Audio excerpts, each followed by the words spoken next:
नमस्कार दर्शकवृन्द, हाम्रो नियमित प्रस्तुति 6 प्रश्नमा स्वागत छ। म नवराज चालिसे। आजको 6 प्रश्नमा नेपालको आन्तरिक राजनीतिमा छिमेकी मुलुकहरूको चासो र सक्रियता बढ्न थालेको छ। पछिल्ला दिनहरूमा नेपालको आन्तरिक राजनीति अथवा सत्तामा अथवा सत्ता परिवर्तनमा जोड घटाउमा पनि छिमेकी मुलुकहरू र दक्षिणतर्फको पनि र उत्तरतर्फका छिमेकीहरूको पनि चासो र सक्रियता बढ्न थालेको छ।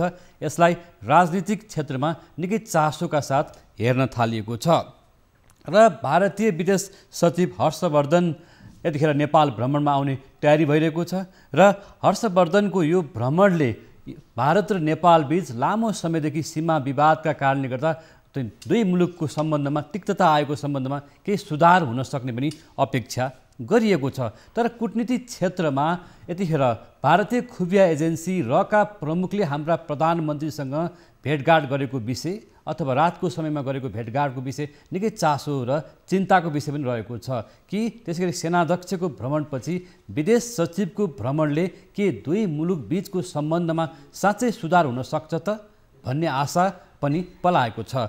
तर नेपाल भारत बीचको सम्बन्ध र नेपालमाथिको सम्बन्धमा यतिखेर चीनको पनि भारतको पनि उत्तिकै चासो र सक्रियता बढेको विषयमा पनि आज हामी चर्चा गर्नेछौँ। हामीसँग भारतका लागि पूर्व राजदूत दीप कुमार उपाध्याय अहिले हामीसँग जोडिनु भएको छ। उहाँलाई स्वागत छ। नमस्कार। हजुर, भारतमा 2 पटकसम्म राजदूत भइसक्नु भएको छ र नेपाली काङ्ग्रेसको नेता पनि हुनुहुन्छ। यसकारणले यतिखेर भारतीय विदेश सचिव हर्षवर्धन श्रृङ्खलाको नेपाल भ्रमण र योभन्दा अगाडिको सेनाध्यक्ष र प्रमुखको भ्रमणलाई पनि निकै चासोका साथ हेरिएको छ। यसपटकको भ्रमणलाई कसरी हेर्नुभएको छ? हामीले जहिले पनि सकारात्मक बन्नुपर्दछ, किनभने यो मानव जीवनको शाश्वत मूल्य मान्यताको सबभन्दा एउटा सुन्दर पक्ष नै यही हो। किनभने हामी जहिले पनि सकारात्मक बन्नुपर्दछ। विगतमा कमी कमजोरी त्रुटि गल्ती हो भने पनि जुन क्षणमा हामीले त्यो महसुस गर्छौँ त्यो क्षणबाट त्यसलाई सुधार्ने प्रयास गर्नुपर्दछ। त्यसै मान्यता अनुसार अब अलिकति सरकारले जुन किसिमको नेपालको भन्छ नि, अब इतिहासमा नै पहिलोचोटि संविधान सभाले संविधान बनाएर बनेको यत्रो बलियो सरकारले अब सबै किसिमका अनन्त सङ्क्रमण अस्थिरताहरूलाई सिरेर बलियो सरकार बनेपछि जसरी परराष्ट्र नीति सुरक्षा नीतिलाई एउटा अत्यन्त पारदर्शी हिसाबले परिभाषित गरेर देशलाई समृद्धिको बाटोमा लानु पर्थ्यो, त्यो त अलिकति 3 वर्ष हुँदाखेरि पनि अब हामीले देख्न सकेनौँ। त्यो हाम्रो पक्षको कमजोरी रह्यो। त्यसै सिलसिलामा कूटनीतिमा पनि धेरै किसिमका अवरोधहरू आए, जसले गर्दाखेरि खास गरेर मित्र राष्ट्र भारतसँगको सम्बन्ध भनेको तपाईँ हामीलाई थाहा छ, यो कुनै एउटा पार्टी विशेष नेता विशेषले बनाएको यो सम्बन्ध होइन।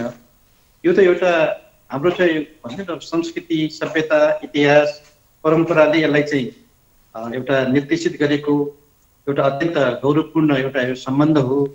अब त्यसमा हामीले अब साथसाथै भारतले पनि निकै यसमा अर्गेनाइज गरेर हाम्रो यो कूटनीतिमा चाहिँ निकै चिसोपन आयो। त्यसले गर्दाखेरि धेरै किसिमका आशंकाहरू थिए। त्यसलाई तपाईँले पृष्ठभूमिमा भन्नुभएको जस्तै अब हुन त नेपालको लागि नेपालीको लागि त्यो चाहिँ अलिकति लज्जाबोधको विषय नै हो। हामीले त्यसलाई त्यति राम्रो मानेनौँ कि भारतको खुफिया विभागका प्रमुख रका प्रमुख आएर प्रधानमन्त्रीसँग रातिको अँध्यारो कोठामा एकान्त 3 घण्टासम्म कुरा गर्नु, त्यो चाहिँ एउटा हामी कूटनीतिको कुनै पनि मर्यादाको अनुकूल होइन। त्यसले नेपाल राष्ट्रको चाहिँ एउटा मर्यादामा उल्लङ्घन भयो, नेपालीहरूको शिर चाहिँ लज्जाले दुख्यो भन्ने कुरा आज हामीले साझेबाट भन्यौँ। त्यसपछि गएर फेरि सैन्य प्रमुखको एउटा नेपालमा चाहिँ उहाँको चाहिँ अब सैन्य प्रमुखको चिन्तामा आगमन भयो र सैन्य कूटनीति अन्तर्गत पनि केही कुराहरू भए। तर जे भए पनि नेपाल र भारतको बिचमा जुन एउटा सीमा विवाद सम्बन्ध अहिले तत्काल रूपमा रहेको छ, अब त्यसमा भारतको अघिल्यै छ भन्ने कुरामा त विवाद भएन।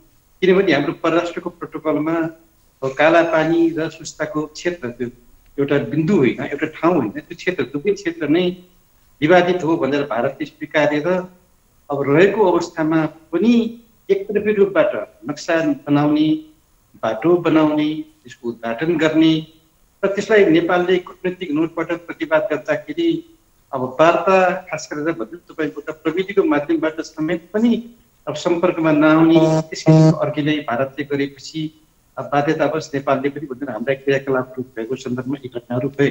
तर अहिले जे भए किनै प्रमुखको अब नेपाली हामीले नसराए पनि अब किनभने कुनै चाहिँ दूत भएर आएका भन्ने कुरा भारतले कहिल्यै कतै भनेन। हामी चाहिँ दूत हुन् भन्ने एक हल्ला गर्नु। जे भए पनि पृष्ठभूमि बन्यो त्यो अब सामन्त गोयलको भ्रमण र नरवणेको भ्रमणपछि अब बल्ल गएर भारतले एउटा कूटनीतिक तहको परराष्ट्र सचिव तहको स्तरको एउटा जुन वार्ता, किनभने भारतका परराष्ट्र सचिव भएपछि नेपाल आउनु पर्ने ढिलो भए पनि आउँदैछन्। नेपालभाषी व्यक्ति हुन्, नेपाललाई बुझेका व्यक्ति हुन्, अहिलेको भारतको सरकारको अत्यन्त विश्वास प्राप्त व्यक्ति हुन्। त्यसले गर्दाखेरि यसलाई हामीले अवसरकै रूपमा लिनुपर्दछ र यसलाई हामीले अब यो म तपाईँलाई छुटकरीमा के निवेदन गरौँ भने नेपालले आफ्नो एजेन्डाहरू कूटनीतिमा प्राथमिकता र निरन्तरतामा कहिले पनि हामीले राख्न सकेका छैनौँ। त्यसमा सरकारको ध्यान जानुपर्दछ। हाम्रो चाहिँ भनौँ न हाम्रा विभिन्न किसिमका समस्या छन् भारतसँग, खास गरेर व्यापार घाटाका कुराहरू, पानीका प्रबन्धनका कुराहरू, हाम्रा यो ऊर्जाको व्यापारका कुराहरू, त्यस्तै तपाईँको भनौँ न धेरै हाम्रो भारतसँगका आफ्ना चाहिँ अरू इस्युजहरू छन्। त्यसमध्ये अहिले सबभन्दा तत्काल रूपबाट सीमा विवाद चाहिँ अर्ग्यानिक रूपबाट देखियो। हुन त यो आजको आजै उठेको समस्या होइन, पुरानो, यसमा हाम्रा पनि कमी कमजोरी त्रुटि गल्ती होला। तर यसलाई एजेन्डामा प्राथमिकतामा निरन्तरतामा राख्ने कुरामा चाहिँ नेपालले चाहिँ हुँदैन र भारतसँगको कम्पोजिट एउटा हामीले चाहिँ हाम्रा इस्युजहरू के हुन् भन्ने बारेमा चाहिँ आँखामा आँखा मिलाएर सरकारले सगौरव भन्नुपर्छ। तर यसमा होस् के पुर्याउनु पर्छ भने कूटनीतिमा अब जनताले जस्तो यहाँले धेरै महत्त्वपूर्ण विषय उठाइसक्नु भएको छ। भारतमा 2 पटकसम्म राजदूत भएर काम गरिसक्नु भएको छ र नेपाल भारतको अत्यन्तै भनौँ न एउटा महत्त्वपूर्ण सम्बन्धलाई नजिकबाट पनि हेर्नु भएको छ र नाकाबन्दीको समय पनि राजदूत भएर काम गर्नुभएको हुनाले के पछिल्लो दिनमा यहाँले भन्नुभयो जस्तै नेपाल भारतको सीमा विवाद हर्षवर्धनको भ्रमणबाट चाहिँ सुल्झिन सक्छ भन्ने आशा गरौँ। अहिले उहाँको यो त अब पहिलोचोटि नेपालको भ्रमण एउटा शिष्टाचार भ्रमणको रूपमा पनि अब हामीले चाहिँ स्वीकार्नुपर्ने हुन्छ। तर पनि नेपालले आफ्नो जुन मैले भने प्राथमिकतामा यो एजेन्डा राख्नुपर्दछ र यसपछि राजनैतिक तहको वार्ताले मात्रै अब सम्भव छ। कर्मचारी स्तरको अथवा परराष्ट्र सचिवको स्तरबाट यसको समाधान म देख्दिनँ। त्यसले गर्दाखेरि अब हुने परराष्ट्र मन्त्रीको भ्रमण वा प्रधानमन्त्रीको एउटा विशेष दूतको रूपमा आउने कुनै पनि राजनैतिक तहको मन्त्री स्तरको एउटा व्यक्तिले मात्र त्यस किसिमको चाहिँ कुनै एउटा राजनीतिक इच्छा शक्ति देखाएर केही वार्ताहरू अगाडि बढाउनु पर्दछ। त्यसको लागि एउटा भूमिका चाहिँ बन्छ, वातावरण चाहिँ बन्छ। त्यसमा नेपालले सकारात्मक भन्नुपर्दछ। त्यसमा विवाद छ किनभने कूटनीतिमा हामीले चाहेको जस्तो आजको आजै अब परराष्ट्र सचिव भारतका सिंगलाजीले कुनै ठोसै जवाब देला भनेर अपेक्षा गर्नु हुँदैन। किनभने कति वार्ता गर्ने, कुन तहसम्म अहिले गर्ने भन्ने कुरो कूटनीतिमा बडा महत्त्वपूर्ण हुन्छ र बिस्तारै बिस्तारै प्रोसेस चाहिँ स्लो नै हुन्छ तर परिणाममुखी हुनुपर्दछ। त्यो परिणाम निकाल्नको लागि कूटनीतिमा कौशल, चातुर्यता, गाम्भीर्यता र खास गरेर परिपक्वताको चाहिँ ठुलो जरुरत हुन्छ। त्यसको चाहिँ नेपालमा अलिकति हामीले अझै पनि अभ्यासहरू अब सुरु गर्न सकेका छैनौँ। मैले त्यसतर्फ सरकारको ध्यान आकर्षण गर्न चाहन्छु किनभने परराष्ट्र मामलामा परराष्ट्र सम्बन्धमा गर्ने त सरकारले नै हो। हामीहरू सबैले नेपालमा पहिलोचोटि अभूतपूर्व रूपबाट सीमाको विवादको बारेमा, खास गरी यो अहिले कालापानी कुटेको बारेमा राष्ट्रिय एकता भयो। त्यो भूतो न भविष्य हो। त्यो जगमा उभिएर सरकारले अत्यन्त एउटा गम्भीरताका साथमा परिपक्वताका साथमा कूटनीतिलाई सञ्चालन गर्नुपर्नेमा अलिकति भर प्रमुखसँग त्यसरी गोप्य भेटघाट गरेर अब त्यसलाई चाहिँ अलिकति गिजोलिएको छ, पिथुलिएको छ। यसलाई सरकारले चाहिँ ट्र्याकमा ल्याउनु पर्दछ। ट्र्याकमा ल्याउने भनेको अब राजनीतिक तहबाट इच्छा शक्ति देखाएर नेपालले पनि आफ्नो चाहिँ प्रमाणहरू अब कहाँ बुझाउने हो, कसरी बुझाउने हो, भारतले पनि कहाँ राख्ने हो, त्यसको लागि अलिकति गृह कार्यहरू गर्नको लागि समय लाग्न सक्छ। र त्यसमा चाहिँ भारतलाई हामीले चाहिँ कन्भिन्स गर्नुपर्छ। हाम्रा प्रधानमन्त्री केपी शर्मा ओलीलाई त्यो पनि रातको समयमा 3 घण्टा लामो वार्तालाप गरेको कुरा आएको छ। त्यो पनि भनौँ फरक बाटोबाट उहाँ जानुभएको, प्रवेश गर्नुभएको बालुवाटारमा भनिएको छ। यो विषयमा विभिन्न आशंकाहरू पनि गरेको छ राजनीतिक तहमा पनि र कूटनीतिक तहमा पनि। कि भारतले एउटा चाहिँ सुरक्षाकर्मीको नाताबाट अथवा सुरक्षाकर्मीको माध्यमबाट अथवा भनौँ न खुफिया एजेन्सीको चाहिँ मार्फतबाट कि नेपालसँग कूटनीतिक सम्बन्ध विस्तार गर्न चाहेको विषयलाई पनि अथवा भनौँ न एउटा कर्मचारीको तहबाट अथवा सुरक्षाकर्मीको तहबाट कूटनीतिक निकास खोज्न चाहेको विषयलाई निकै चासोको साथ हेर्न थालिएको छ नि त। अब हेर्नुहोस् के हो, किनभने मलाई लाग्दछ प्रधानमन्त्री मोदी आउनुभन्दा अगाडि नेपालसँगको भारतको सम्बन्ध भनेको कूटनीतिक राजनीतिक तहमा नरहेको कुरा हामीलाई परवर्ती। त्यस्तै अब राजनैतिक तहको सम्बन्धले अलिकति गति लिन नसकेको, त्यसले चाहिँ एउटा आफ्नो चाहिँ भन्छ न अब परिणाम दिन नसकेको नै किसिमको एउटा आत्मबोध भएर होला। अब र प्रमुखलाई नेपालमा आउनु, अब नेपाल सरकारले जति होहल्ला गरे पनि भारत सरकारले हाम्रो दुध पनि भन्न नभन्नु, त्यो चाहिँ अलिकति विगतको अब भारतले पनि अब राजनीतिक तहको सम्बन्धले परिणाम दिन सकेन। अब पहिले अब हाम्रै चाहिँ खुफिया एजेन्सीहरूले विश्वास गरेका पात्रहरू नै नेपालमा शासक सत्तामा छन्। अब उनीहरूसँग तिमीहरूले नै गएर चाहिँ आफ्नो किसिमको चाहिँ सम्बन्धका पुराना कुराहरूलाई पनि ध्यानमा राखेर कुरा गर, कुरा के हो बुझ भनेर चाहिँ भनेको त्यो चाहिँ हाम्रो लागि प्रतिपादक भयो। तर जे भए पनि म अझै फेरि भन्न चाहन्छु कि हेर्नुहोस्, हामीले विगतका केही कमजोरीलाई जुन बेला महसुस गर्छौँ त्यो बेला सुधार्नुपर्छ। सुधार्ने भनेको अब त्यो संवादलाई हामीले अब कूटनीतिक तहमा परराष्ट्र सचिवको स्तरको कूटनीतिक तहभन्दा पनि राजनीतिक तहमा यसलाई लानुपर्दछ। त्यो लाने बेलामा भारतसँगका हाम्रा जति पनि समस्याहरू छन्, पानीका प्रबन्धनका कुरा, व्यापार घाटाका कुरा, पावर ट्रेडका कुरा, यो सीमा विवादका कुरा, यी सबैलाई हामीले चाहिँ एकदम प्राथमिकताका साथमा निरन्तरताका साथमा तयारी गर्नुपर्छ। त्यसमा सरकार चुक्नु भएन। अहिले गएर सरकारले बल्ल सीमाको बारेमा चाहिँ त्यत्रो हामीले संसदले निर्णय गरिसकेपछि, अब हामीले संविधान संशोधन नै गरेर निर्णय गरिसकेपछि फेरि एउटा कार्यदल बनाएर रिपोर्ट लिएर अलिकति आफ्नो आधिकारिकता यो धारणा बनायो होला। यसको बारेमा सरकारले चाहिँ अब प्राथमिकतामा चुक्नु भएन। जहाँ पनि हामीले राख्ने कुरामा यो पछि गरौँला भनेर, किन भारतले त अब हाम्रो जमिन ओगटेकै छ, अब यसलाई जति पछाडि सार्न सक्यो उसको लागि त समस्याको विषय होइन, तर नेपाली जनताहरूको लागि चाहिँ बडा पीडा दिन्छ। यो कुरा सरकारले बुझ्नु पर्दछ। त्यसकारण सरकारले अवसरको चाहिँ हेर्नुहोस् अब उपयोग गर्न जान्नु पर्दछ। कूटनीतिमा जुन मैले फेरि भन्न चाहन्छु, जस्तो यहाँले भन्नुभयो तराई मधेसका धेरै भूभागहरू मिचिएको छ भन्ने विषयमा तराई मधेसका हाम्रा नेपालीहरूले पटक पटक आवाज उठाइरहेको अवस्था छ। नेपाली जनताले यहाँले तराई मधेसको राजनीतिलाई नजिकबाट बुझ्नु पनि भएको छ, नेपाली काङ्ग्रेस नेता पनि हुनुहुन्छ। यसकारणले के भारतले मिचेको सीमाको बारेमा चाहिँ यतिखेर विदेश सचिव स्तरमा वार्तै हुँदैन अथवा त्यो म्यान्डेट छैन भन्ने कुरा आइरहेको छ एउटा कुरो। अरू कुरा यहाँसँग धेरै चाहिँ मुद्दाहरू पनि होला कि नेकपाको विवाद मिलाउन चिनिया राजदूतको जुन सक्रियता देखियो यो विषयलाई निकै चासोका साथ हेरिएको छ एउटा कुरा। र प्रमुखले आएर हाम्रो प्रधानमन्त्रीसँग धेरै सूचनाहरू लिएर गए नेपालको बारेमा, नेपालको राजनीतिको बारेमा, हाम्रा दलका नेताहरूको बारेमा भन्ने पनि कुराहरू आइरहेको छ नि त। नवराजी हेर्नुहोस्, नेपालको राजनीति अथवा हाम्रो चाहिँ अब सत्ता जहिले पनि हीनताको दबतावासबाट दूषित म देख्छु, त्यसबाट मुक्त हुनु पर्यो। र हामी आफू ठिक भएपछि अरूलाई दोष दिने प्रवृत्ति पनि हो, त्यो राम्रो होइन। किनभने हाम्रो चाहिँ जुन एउटा संस्कृति, सभ्यता, विरासत छ, दर्शन छ, त्यसले त्यही भन्छ अरूलाई दोष दिनुभन्दा हामीले चाहिँ आफ्नो चाहिँ सुधार्नु, आफ्नो थैलीको मुख बन्द गर्ने भनाइको मतलब हिजो भारतले माइक्रो म्यानेजमेन्ट गर्यो, अब चिनियाले गर्न खोज्दैछन् गरे भनेर त उनलाई के दोष दिने। हाम्रा नेताहरूले अब घर घरमा रातिको समयमा अदृश्य तवरले, पारदर्शी तवरले भेटघाट गर्ने परम्परालाई अब कहिले तोड्ने हो। धेरै यो कुराहरूमा विवाद थियो, धेरै किसिमका कार्यदलहरू पनि बने। सुझाव अनुसारले नेपाल सरकारले सायद नारायण काजी परराष्ट्र मन्त्री हुँदाखेरि निर्णय पनि गर्यो।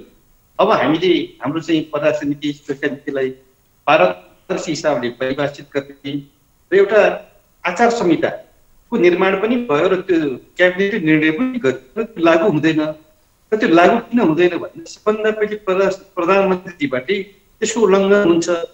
परराष्ट्र मन्त्रालयको, परराष्ट्रको तपाईँको उपस्थिति बेगर कुनै पनि कुरा हुन नपर्ने ठाउँमा गोप्य रूपबाट अब र प्रमुखलाई भेट्ने, अरूहरूलाई भेट्ने, आफैले चाहिँ तपाईँको भन्छ परराष्ट्र मामला सम्बन्धमा चाहिँ आवश्यक अनावश्यक कुराहरू गर्ने, विवादहरू सिर्जना गर्ने कामले गर्दाखेरि हामीले त्यो आचार संहिताको आफैले उल्लङ्घन गरेपछि अरूलाई के दोष दिउँ?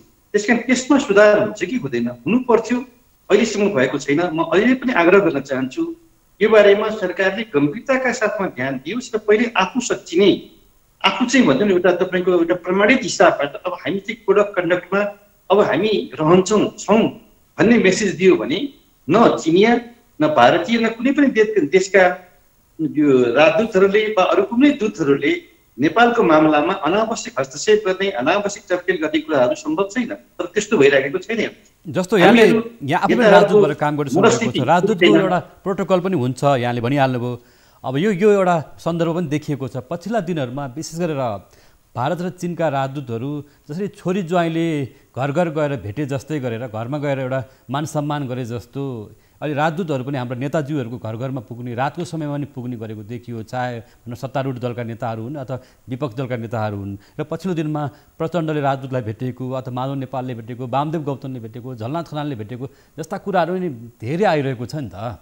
परराष्ट्रको प्रोटोकल पटक्कै होइन। नेपालले पनि मैले तपाईँलाई भने संस्मरण गराएँ कि हामीले पनि मन्त्री परिषदबाट निर्णय गरेर हामी आचार संहितामा अब बाँधिन्छौँ, आचार संहिताको पालन गर्छौँ भनेर निर्णय गर्ने, तर त्यसलाई पालन नगर्ने प्रवृत्ति चाहिँ हामीमा देखियो, सरकारमा देखियो। त्यो चाहिँ हेर्नुहोस् सबभन्दा ठुलो नेपालको लागि दुर्भाग्यपूर्ण कुरो चाहिँ त्यही नै हो। हामीले अब एक्सेस नदिने हो भने कोही त आउन सक्दैन। त्यसमा चाहिँ अविलम्ब सुधार हुनुपर्दछ। त्यसमा सुधार नहुने हो भने नेपालले चाहिँ असन्तुलनले गर्दाखेरि आज विश्व राजनीतिको जुन तरङ्ग छ त्यसबाट नेपाल अछुतो छैन। त्यो विश्व राजनीतिको तरङ्गको असरले गर्दा नेपालमा पनि नेपालको राजनीति राष्ट्रिय स्तरमा अत्यन्त तरङ्गित हुँदै देश चाहिँ अत्यन्त अहिले तपाईँको भनौँ न दुर्घटना उन्मुख तरल अवस्थामा पुगिसकेको छ। जनतामा निराशा र पीडा सिवाय केही छैन। यो कुरा सरकार चाहिँ बुझ्न नसकेर खालि आपसमै तपाईँको आफ्नो पार्टीभित्रका चाहिँ विवादहरूलाई, घरका झगडाहरूलाई मिलाउन नसकेर त्यसलाई चाहिँ हामीले भन्छ तापचुम्ल पारेर फेरि अर्को चाहिँ दुर्घटनाले निम्त्याउनेतर्फ चाहिँ अग्रसर भइरहेका छौँ। त्योभन्दा बढ्ता दुःखदायी अवस्था के हुन सक्ला? जस्तो पछिल्लो दिनमा कि चाहिँ नेपालको सम्बन्ध अथवा सत्तारूढ दल नेकपाको सम्बन्ध चीनतर्फ बढी चाहिँ बाक्लिँदै गएको भन्ने भारतलाई चिन्ता लागेर हो, भारतले यहाँ सक्रियता देखाउन थालेको भन्ने गरिन्छ। वास्तवमा के हो, जस्तो चिनियातर्फको नि रक्षा मन्त्री नेपाल आउँदैछन् भन्ने कुराहरू आइरहेको छ। यसरी नेपालको भू राजनीतिमा भारत र चीन दुवैको एउटा स्वार्थ चासो बढिरहेको अवस्थामा कतै नेपाल चीनतर्फ ढल्किँदैछ, उत्तरतर्फ जाँदैछ भन्ने भारतको चिन्ता चाहिँ बढी भएर हो, अथवा र प्रमुख आएको, सेनाध्यक्षहरू आएको, अथवा विदेश सचिव स्तरमा भ्रमण भइरहेको छ होइन?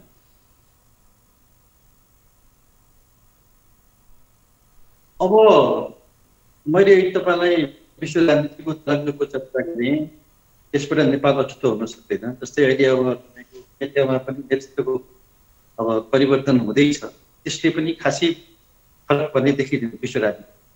किनभने चीनको विरुद्धको संयुक्त राज्य अमेरिका, युरोपियन युनियन, त्यसपछि गएर क्वाड भनेर तपाईँको जापानको, अस्ट्रेलिया, अब एउटा जुन समूहगत जुन एउटा ध्रुवीकरणको प्रयास छ त्यसबाट नेपालले चाहिँ अत्यन्त सन्तुलित कूटनीतिको माध्यम अवलम्बन गरेर हामीले दुवै छिमेकीहरूलाई आश्वस्त पार्नुपर्ने ठाउँमा हामी त्यो गर्न सकेका छैनौँ। र मेरो अनुभवमा हेर्नुहोस्, मेरो अल्प ज्ञान हो, छोटो अनुभव हो, कूटनीतिमा अब हाम्रो नेपालीको चाहिँ के छ मनस्थिति भनेदेखि मैले त कुरासम्म गरेको हो, कुनै एग्रिमेन्ट गरेको होइन, एग्रिमेन्ट त गरेको छैन। एग्रिमेन्ट गरेको पनि अब हामी त के भन्छौँ भन्दा कहाँ त्यो तमसुकसम्म बनेको हो, त्यहाँ सही त गरेको छैन, सही गरी पनि ल्याप्टी लागेको छैन भन्छ। कूटनीतिमा यी सब कुरा चल्दैन। त्यहाँ त तपाईँले टाउको यसो हल्लाएको, बडी ल्याङ्ग्वेजले चाहिँ अलिकति पोजिटिभ आफ्नो चाहिँ एटिट्युड देखाएकोलाई पनि उनीहरूले चाहिँ आफ्नो चाहिँ संस्थागत तपाईँको इन्स्टिट्युसनल मेमोरीमा राखेर त्यो कुराहरूलाई चाहिँ राख्छन्। त्यसमा हामी अत्यन्त कमजोर छौँ।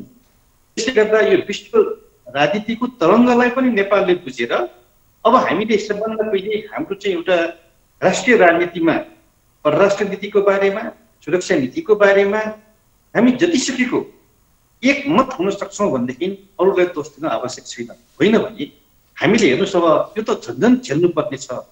हाम्रो आँखा अगाडि नै यस्ता राम्रा राम्रा मुलुकहरू, संस्कृति सभ्यताका मुलुकहरू द्वन्द्वमा फसे, युद्ध भयो र धेरै ठुलो क्षति बेहोरे। कि नेपाल पनि अब त्यही ठाउँमा जान लागेको हो, त्यो जानु हुँदैन। त्यसको लागि चाहिँ परिपक्वता, कूटनीतिमा चातुर्यता, कौशल सरकारले चाहिँ देखाउने चाहिँ बेला छ। त्यसको लागि हेर्नुहोस्, ज्ञान भन्ने कुरा अब नेपालमा के छ भन्दा जो परराष्ट्र मन्त्री प्रधानमन्त्री भयो उसमा एउटा यस्तो किसिमको चाहिँ दम्ब आउँछ कि ल मै हो जान्ने, मैले जानेको छु भन्ने, त्यो होइन।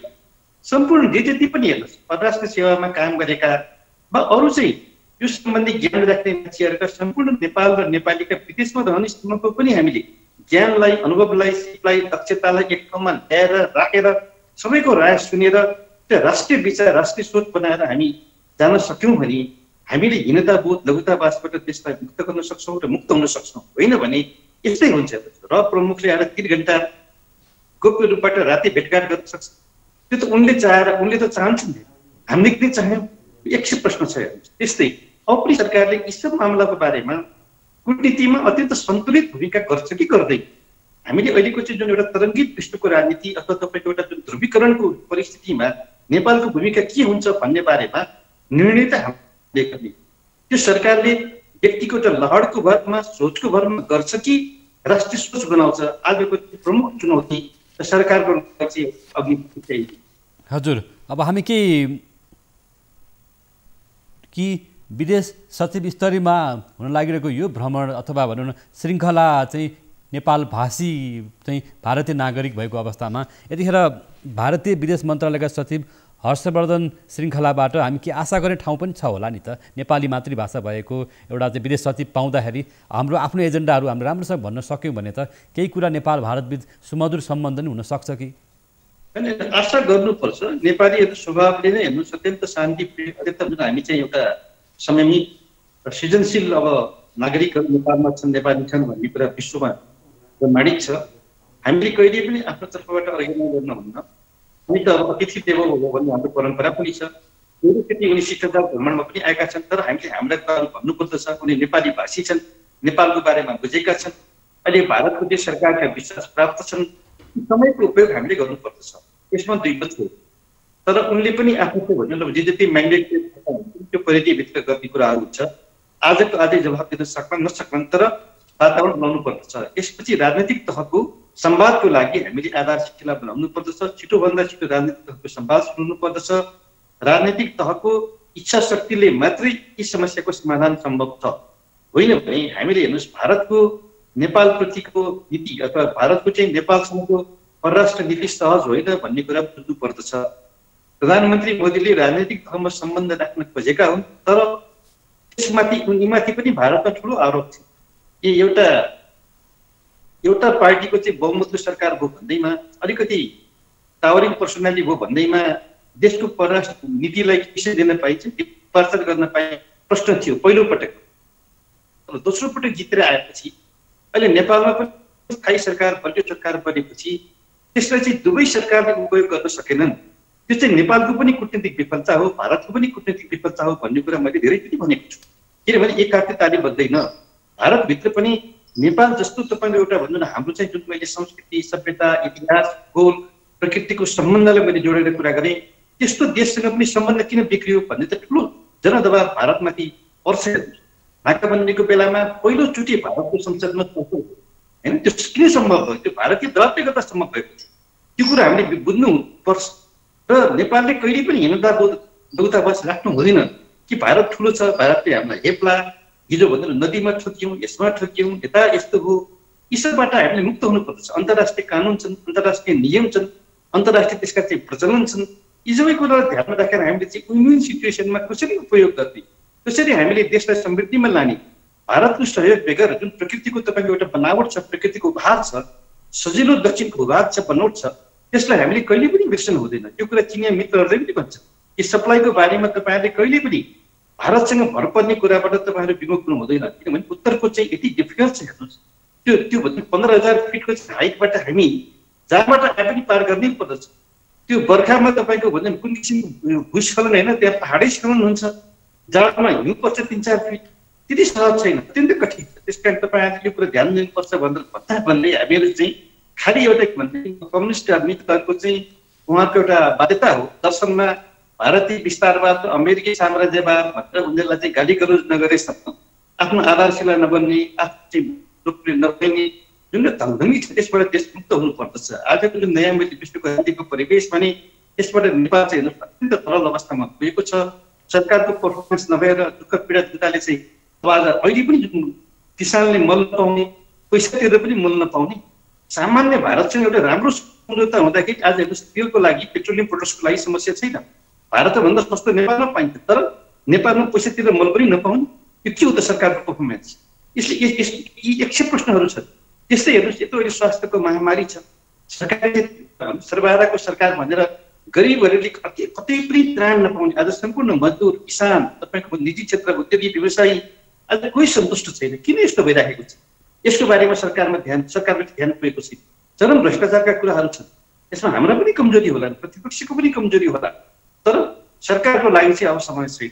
नवराजी, म तपाईँलाई भन्नु न, फेरि अनुरोध गर्न चाहन्छु, सरकारले गम्भीरताका साथमा परराष्ट्र नीतिलाई, कूटनीतिलाई अत्यन्त संयमित, अत्यन्त मर्यादित, कौशलका साथमा, चातुर्यताका साथमा राष्ट्रको हितको लागि व्यक्तिगत आफ्ना चाहिँ तपाईँको लहर सनक यो तपाईँको भन्छ न स्वार्थभन्दा पनि माथि उठेर राष्ट्रिय स्वार्थलाई प्राथमिकतामा राखोस्, यो मेरो हार्दिक आग्रह छ। हजुर, अन्त्यमा म यहाँलाई एउटा प्रश्न गरिहालेँ। यहाँले भारत मामिलालाई राम्रोसँग बुझ्नु भएको छ, 2 पटक भारतमा राजदूत भइसक्नु भएको छ, र एउटा कुरा यहाँले आज भनिदिनु पर्ने हुन्छ नेपाली दर्शक महानुभावहरूमा कि हाम्रा चाहिँ सत्ता प्रमुखहरूले अथवा सत्तामा बसेका व्यक्तिहरूले बेला बखतमा आफ्नो स्वार्थ अनुकूल अनुसार कहिले चाइनिज कार्ड त कहिले इन्डियन कार्ड प्रयोग गर्छन्, कहिले भारततिर त कहिले चाइनातिर फर्किन्छन् भन्ने कुरा छ। अब हामी कसरी अगाडि बढ्ने? हाम्रा कमजोरी विगतमा के रह्यो कि हामी अब कता जाँदैछौँ? कि यहाँले पनि भन्नुभयो अमेरिकाको पनि चासो छ नेपालमाथि यति बेला, अथवा भारतको चासो छ, चीनको चासो छ, हामी विश्व राजनीतिमा, भू राजनीतिमा एउटा जटिल अवस्थामा आइपुगेका छौँ भनिरहँदा हामीले स्पष्टसँग आफ्नो कुरा राख्न सकिरहेका छैनौँ, भारतका सामु पनि चीनका सामु पनि? नवराजी, मुख्यत हामी ठिक हुनु पर्यो। हेर्नु, आजसम्म नेपालमा सधैँभरि हामीले चाहिँ अब राजतन्त्रलाई एउटा दोषी देखाउने ठाउँ थियो, त्यो पनि रहेन। सधैँभरि अस्थिरता थियो, अनन्त सङ्क्रमण थियो, अब त्यो पनि अब देखाउने ठाउँ छैन। अब पनि हामी के भन्नु न, सबभन्दा पहिले राष्ट्रिय एकता हुनु पर्यो। राष्ट्रिय एकता आफ्नो पार्टीभित्रका समस्याहरू नेकपाले तुरन्त सुल्झाओस्, विधि विधान सम्मत हिसाबबाट यसरी चाहिँ राष्ट्रिय प्रशासन नगरोस्। आफ्नो पार्टीभित्रको तपाईँको सम्पूर्ण एउटा सुदृढ एकताको आधारमा उनीहरू हुनु पर्यो। त्यसपछि अरू पनि सम्पूर्ण देशवासीलाई, सम्पूर्ण दलहरूलाई पनि विश्वासमा लिएर जाने हो भने सबै समस्याको समाधान छ। होइन भने हामी कमजोर भएपछि, हामी विभाजित भएपछि अनि विदेशीले खेल्छन् नै, विदेशीले किन पत्याउँछन्? पत्याउँदैन। यो कुरालाई हामीले ध्यानमा राख्नु। हजुर, अब यति धेरै कुराहरू आइसक्दाखेरि सीमा विवादको बारेमा नेपालले आफ्नो स्पष्ट दृष्टिकोण, सबै राजनीतिक पार्टीहरूको एउटा साझा धारणा भारतसँग पनि हुनु पर्यो र चीनसँग पनि हुनु पर्यो, होइन?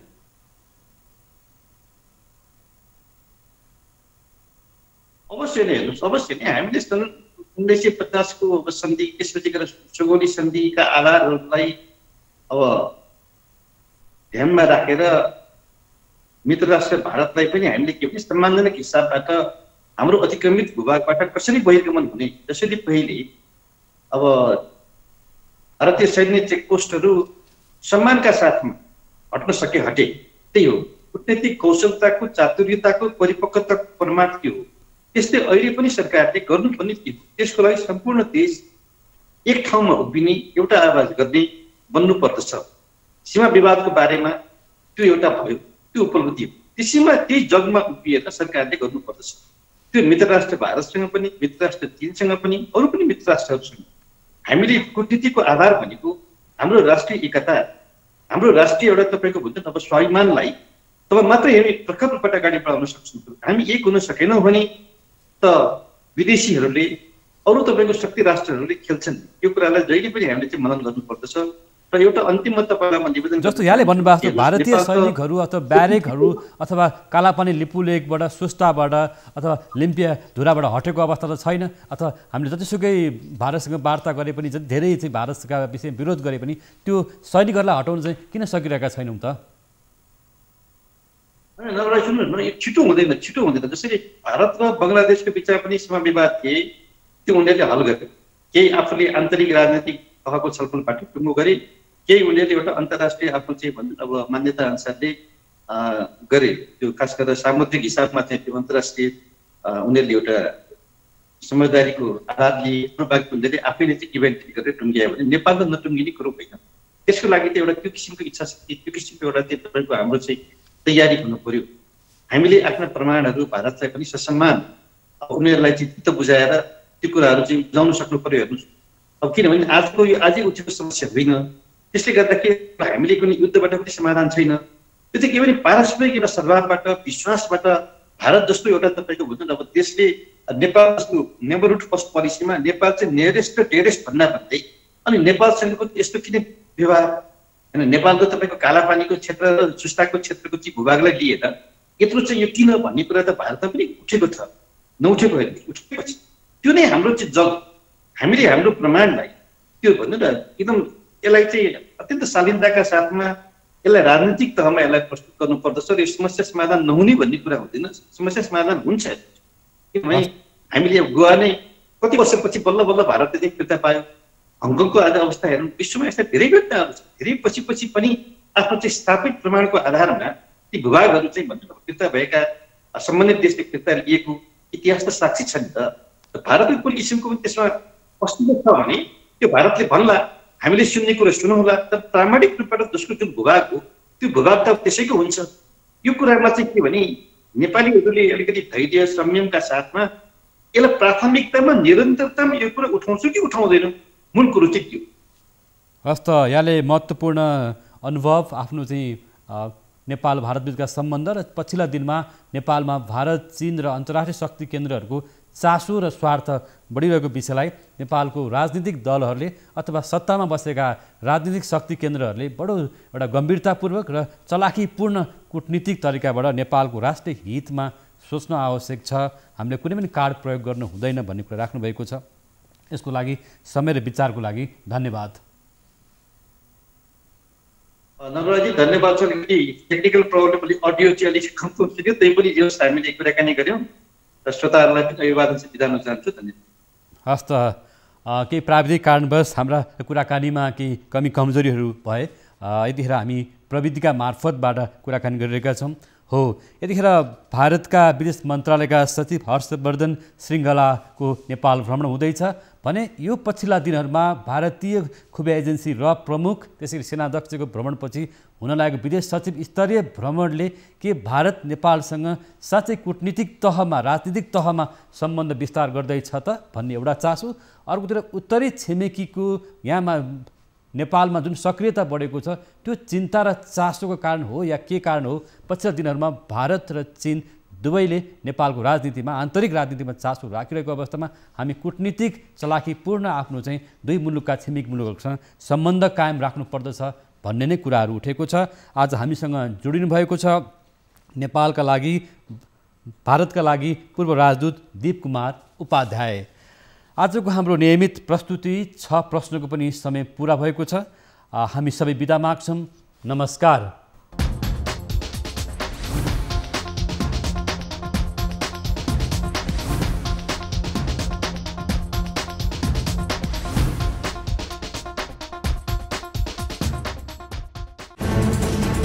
कोरोनाले सृजना गरेको सङ्कटमा पल पलका न्युज अपडेट र हर क्षेत्रको कभरेजका लागि न्युज 24 नेपाल युट्युब च्यानललाई सब्स्क्राइब गर्नुहोला।